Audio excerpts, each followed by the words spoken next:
नमस्कार. आज सन्माननीय आमदार नितेश राणे साहेब आपले मंत्री यांच्या प्रयत्नाने देवाभाऊ देवेंद्र फडणवीस यांच्या सहकार्याने आज विजयदूत बोट चालू झाली आहे. म्हणजेच मुंबई विजयदूत प्रवास हा बोटीतून करायचा आम्हाला संधी मिळाली आहे. जवळजवळ 80 सालामध्ये मी बोटीने प्रवास केला होता. त्यानंतर आज हा पहिला दिवस आहे की बोटीने प्रवास करायची संधी मिळाली. शिगम्याचा उत्सव असल्याने बरेच आपले देवगडचे प्रवासी बोटीत आहेत.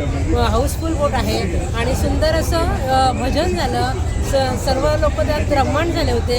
अतिशय आनंद झाला. कुठलाही कंटाळा किंवा खास कळगे वारा असला कसलाही त्रास नाही. त्या प्रवास सुखकर झाला. त्याबद्दल सन्माननीय आमदार नितेश राणे साहेब यांचे खूप खूप आभार.